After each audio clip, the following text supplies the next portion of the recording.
को हम इंक्लूड करते हैं। देखो हमने एक चीज पढ़ी, profit is equals to sales revenue minus cost. अच्छा देखो, चार तरह की कॉस्ट होती है, लेकिन जनरली आम हालात में जनरली या मैक्सिमम सवालों में दो तरह की कॉस्ट होंगी, फिक्स और वेरिएबल। स्टेप फिक्स कॉस्ट और सेमी वेरिएबल कॉस्ट जो है ना, वो अभी मैं यहाँ पर शामिल नहीं कर रहा। उनकी क्या इम्प्लीकेशंस होती हैं, उनको किस तरह से फिक्स और वेरिएबल में कन्वर्ट करा जाता है, वो एक बात की बहस है। फिलहाल आप यूं समझ लो कि होती तो चार तरह की कॉस्ट है, लेकिन लेट से दो तरह की कॉस्ट है। क्या क्या? फिक्स्ड और वेरिएबल। तो मैं इसको ऐसे भी लिख सकता हूं ना, profit is equals to sales revenue minus variable cost minus fix cost. हाँ या नहीं? सेल्स रेवेन्यू में से सारी की सारी कॉस्ट माइनस करूंगा तो प्रॉफिट आएगा, या सेल्स रेवेन्यू में से सारी वेरिएबल कॉस्ट और सारी फिक्स कॉस्ट माइनस कर दूंगा तो भी प्रॉफिट आएगा। सही है। फिर हम इसको ऐसे भी लिख सकते हैं, profit is equals to contribution minus fixed cost. ये कैसे हुआ सर? देखो, कंट्रीब्यूशन लफ्ज यूज होता है sales revenue minus variable cost के बाद आने वाले आंसर को। अगर आप सेल्स रेवेन्यू में से अपनी वेरिएबल कॉस्ट को माइनस कर देते हो तो जो अमाउंट बचता है उसको हम कंट्रीब्यूशन कहते हैं। अगर आप सेल्स रेवेन्यू में से वेरिएबल कॉस्ट माइनस कर देते हो, उसके बाद जो अमाउंट बच जाता है उसको हम कंट्रीब्यूशन कहते हैं। तो मैंने जो प्रॉफिट का फंक्शन था उसमें जहां पर sales revenue minus variable cost लिखा हुआ आ रहा था उसको कंट्रीब्यूशन लिख दिया, बाकी फिक्स कॉस्ट को ऐसे ही लिख दिया। तो मेरा जो प्रॉफिट है वो इक्वल हो गया कंट्रीब्यूशन माइनस फिक्स कॉस्ट के। क्लियर है? अब अगर लेट से मैं आपको ये कह देता हूं कि फॉर एग्जांपल एक एग्जांपल लेते हैं कि जो आपकी सेलिंग प्राइस है ना, सेलिंग प्राइस आपकी सेलिंग प्राइस है 45 रुपीज़ 45 पर यूनिट। आपकी सेलिंग प्राइस है ₹45 पर यूनिट। एक यूनिट की जो सेलिंग प्राइस है वो 45 है। अच्छा, आपकी वेरिएबल कॉस्ट पर यूनिट, हाँ पर यूनिट, एक यूनिट की वो है ₹25 पर यूनिट। और आपकी एक फिक्स्ड कॉस्ट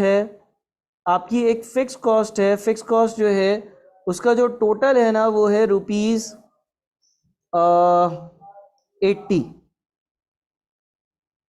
सही है। सेलिंग प्राइस है 45, एक यूनिट 45 का बेचते हो, वेरिएबल कॉस्ट पर यूनिट है 25, एक यूनिट 25 का खरीदते हो या पड़ता है। फिक्स कॉस्ट है 80, ये आपके खर्चे हैं। अब मैं यहाँ पे लिखता हूँ यूनिट्स, और यूनिट्स में जो है ना मैं लिखता हूँ 2 यूनिट्स, या चलो हाँ 2 यूनिट्स लिखता हूँ। 2 यूनिट्स अगर मैं बनाकर बेचूंगा तो मेरा सेल्स रेवेन्यू कितना होगा? 45 इंटू 2 यानी कि 90 होगा। 2 यूनिट्स अगर बेचूंगा तो मेरा सेल्स रेवेन्यू 90 होगा। अच्छा, एक यूनिट की वेरिएबल कॉस्ट कितनी है? तो 2 यूनिट्स की कितनी होगी? 2 यूनिट्स की वेरिएबल कॉस्ट जो है वो 50 हो जाएगी। ठीक है। सेल्स रेवेन्यू में से वेरिएबल कॉस्ट माइनस करता हूं तो जो अमाउंट आता है उसको क्या कहते हैं? कंट्रीब्यूशन। तो आप मुझे बताओ कि सेल्स रेवेन्यू में से वेरिएबल कॉस्ट माइनस कर कितना बचा? 40। इसको हम क्या कहेंगे? कंट्रीब्यूशन।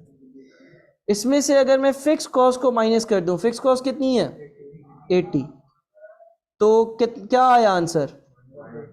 -40 आया। इसका मतलब क्या हुआ? इसका मतलब ये हुआ कि मुझे लॉस हो रहा है ना, नुकसान हो रहा है। अच्छा, अगर मैं ये बोलूं 4 यूनिट्स पे सेल्स रेवेन्यू कितना होगा? 45 रुपए के हिसाब से 4 यूनिट्स के 180। ठीक है ना। मैं यहाँ पे कंफ्यूजन अवॉइड करने के लिए इसको मिटा देता हूँ। 45 पर यूनिट जो है वो मेरी सेलिंग प्राइस है, 25 पर यूनिट जो है वो मेरी वेरिएबल कॉस्ट है और 80 की मेरी फिक्स कॉस्ट है। अच्छा, 4 यूनिट्स की 25 रुपए के हिसाब से वेरिएबल कॉस्ट क्या होगी?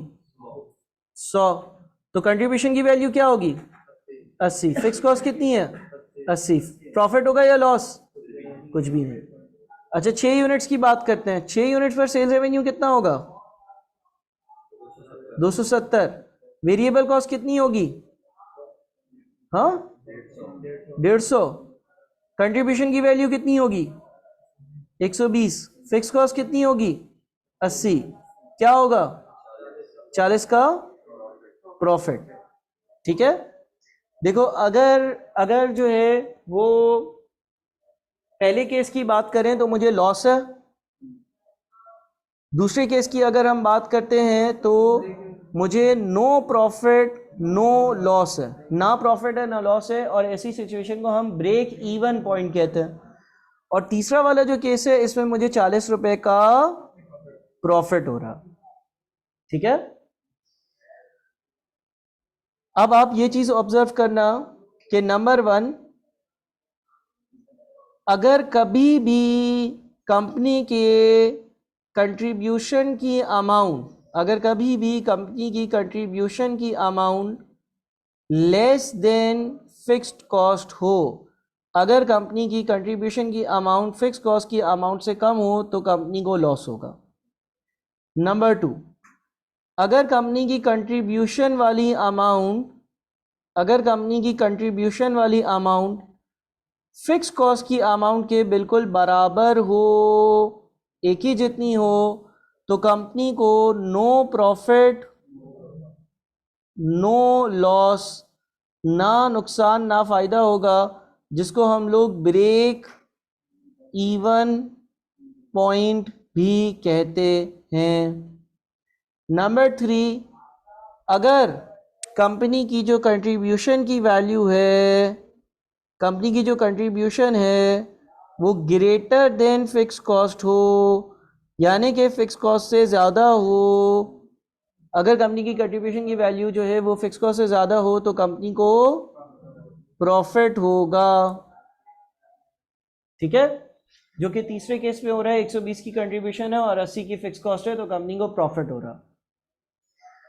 कुछ फॉर्मूले यहाँ पर और इंट्रोड्यूस करता हूँ। एक फॉर्मूला जो आपको बाद में काम आएगा वो है आपका break even point, break even point in units का formula, break even point in units का फॉर्मूला। और break even point in units का फॉर्मूला है fixed cost divided by contribution, contribution per unit, contribution per unit. ठीक है sir, अब ये contribution per unit क्या है? देखो यहां पर जो मैंने कंट्रीब्यूशन लिखा था ना, इसका फॉर्मूला क्या लिखा था? Sales revenue minus variable cost. ये टोटल की बात करता है। टोटल कंट्रीब्यूशन किसके बराबर होगी? पूरे सेल्स रेवेन्यू में से पूरी वेरिएबल कॉस्ट को माइनस कर दो। लेकिन यहां पर फॉर्मूले में ये कंट्रीब्यूशन नहीं है, बल्कि कंट्रीब्यूशन पर यूनिट है, एक यूनिट की कंट्रीब्यूशन।